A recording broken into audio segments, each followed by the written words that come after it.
இஸ்லாம் அழிவதா அல்லது வாழ்வதான்ற ஒரு போராட்டம் மிக உக்கிரமாக நடந்த இடம்தான் இது. அஸ்ஸலாமு அலைக்கும். இந்த இடம் எங்கே இருக்குன்னு பார்த்தீங்கன்னா, பதருடைய இடத்துல நாங்கள் இருந்து கொண்டிருக்கிறோம். பதர் யுத்தங்கள் நடந்த இந்த பகுதியில் தான் இருக்கிறோம்.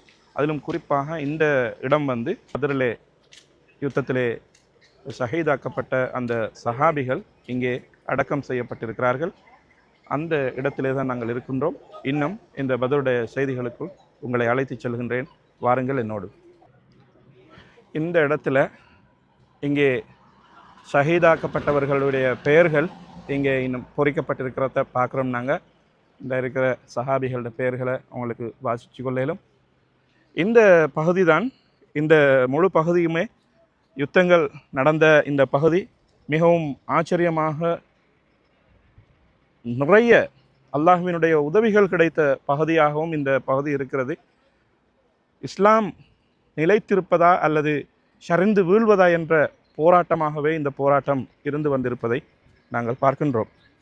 அந்த வகையிலே இந்த போராட்டம் மிகவும் முக்கியமான ஒரு போராட்டமாக இஸ்லாமிய வரலாற்றிலே பார்க்கப்படுகிறது. இந்த பள்ளிவாசல் மஸ்ஜிதுல் அரீஸ் என்று அழைக்கப்படுகிறது. இந்த பள்ளிவாசல் இருக்கும் இடத்துல தான் ரசூல் ஸல்லல்லாஹு அலைஹி வஸல்லம் அவர்கள் அல்லாஹ்விடத்திலே மன்றாடி கையேந்திய இடம். இந்த இடத்திலே அவர்கள் அழுதழுது துஆ செய்கிறார்கள்.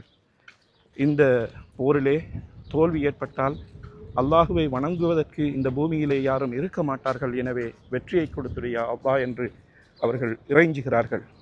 அதற்கு பிறகுதான் ஒரு தூற்றலான மழை இங்கே பெய்கிறது. அந்த மழையின் அறிகுறியே வெற்றிக்கு அறிகுறி என அறிவிக்கப்படுகிறது. இதுதான் இந்த பள்ளிவாசலின் தற்போதைய உட்பகுதியாகும்.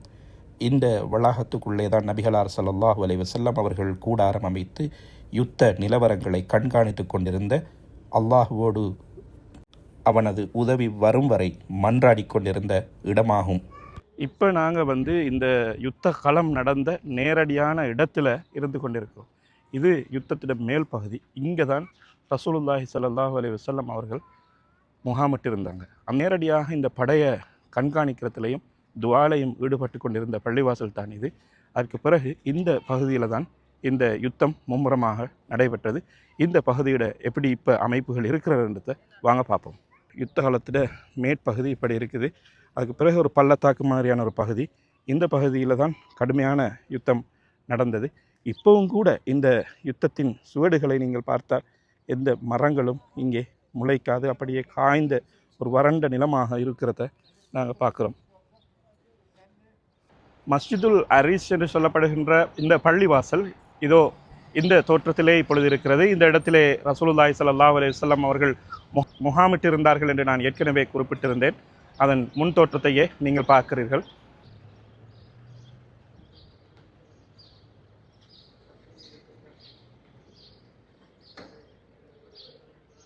இஸ்லாம் அழிவதா அல்லது வாழ்வதான்ற ஒரு போராட்டம் மிக உக்கிரமாக நடந்த இடம்தான் இது. இந்த இடத்துல நடந்த பயங்கர விளைவுகளுக்கு பின்னால தான் அல்லாஹ் 1000 மலக்குகளை இந்த இடத்துல இறக்கியதாக குர்ஆனில் வரலாற்றில் சொல்லி கொண்டிருக்கிறது. குர்ஆன் அந்த வரலாற்றை பேசி கொண்டிருக்கிறது.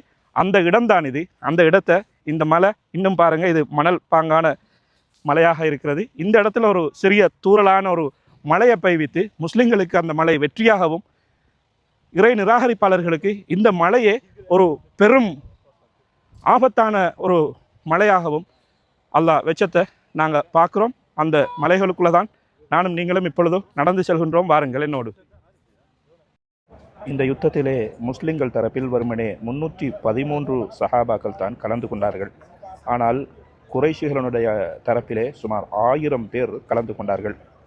எண்ணிக்கையிலும் குதிரை வீரர்களிலும் ஆயுத தளபாடங்களிலும் மிக குறைவாக இருந்த முஸ்லிம்களை பாதுகாக்க நபிகள் நாயகம் ஸல்லல்லாஹு அலைஹி வஸல்லம் அவர்கள் இருகரமேந்தி துஆ செய்தவர்களாகவே இருந்தார்கள். அவர்கள் தான் போரை வழிநடத்தினார்கள். குறைஷி படையிடம் 100 குதிரைகளும் 700 ஒட்டகங்களும் இருக்க, நபிகள் நாயகம் ஸல்லல்லாஹு அலைஹி வஸல்லம் அவர்களுடைய படையிலே வெறுமனே 70 ஒட்டகங்களும் 2 குதிரை வீரர்களும் மாத்திரம் இருக்க, ஈமானிய பலத்தோடு அவர்கள் வீறு கொண்டு அவர்களோடு மோத வேண்டிய தேவை ஏற்பட்டது. இந்த மலைப்பாங்கான இந்த இடத்திலே வெறும் மணல் பாங்குதான் கூட இருக்கிறது. இந்த இடத்துக்கு மழை பெய்தவுடன் இது சதுப்பு நிலமாக மாறி இறை நிராகரிப்பாளர்களுக்கு மிகவும் கஷ்டமான ஒரு போராக இது மாறிவிட்டது. இந்த இடத்திலே 1000 மலக்குகளை அல்லாஹ் இறக்கி முஸ்லிம்கள் தரப்புக்கு உதவி செய்து இந்த பத்ருடைய போரிலே வெற்றியளித்து முஸ்லிம்களை பிராந்தியத்தின் மிக வலுவான சக்தியாக இந்த யுத்தத்துக்கு பிறகு மாறி தொந்தரவு கொடுத்து கொண்டிருந்த மக்கா குறைஷிகளின் தொந்தரவுகள் மிகவுமே குறைய ஆரம்பித்த ஒரு போராகவே இந்த போர் நடந்து முடிந்தது. நபிகளாரின் வாழ்விலே மக்காவை விட்டு மதீனா வந்தவுடன் சந்தித்த முதல் போரும் இதுவாகும். இதுவரைக்கும் இஸ்லாம் அல்லாதவர்கள் கொடுத்து வந்த அநேகமான தொந்தரவுகளுக்கு இந்த யுத்தம்தான் ஒரே தீர்வை கொண்டு வந்தது. இந்த யுத்தத்திலே முஸ்லிம்கள் தரப்பிலே சுமார் 14 பேர் மரணித்தார்கள். அதே நேரம் குறைஷிகள் பக்கத்திலே 70 பேர் மரணித்து 70 பேர் சிறைபிடிக்கப்பட்ட வரலாற்றையும் நாங்கள் பார்க்கின்றோம். எண்ணிக்கையிலும் பலத்திலும் முஸ்லிம்கள் பலவீனமாக இருந்தாலும் அல்லாஹுவினுடைய உதவி இவர்களுக்கு கிடைத்ததன் மூலமாக இவர்கள் வெற்றியடைந்து இஸ்லாம் நிலைத்து நின்றது.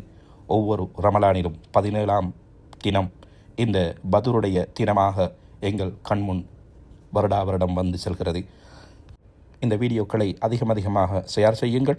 மீண்டும் மதீனா பற்றிய விரிவான காணொளிகளோடு உங்களை நான் சந்திக்கின்றேன். அதுவரைக்கும் பத்ர் களத்திலிருந்து உங்களோடு நான் ஹிஷாம்.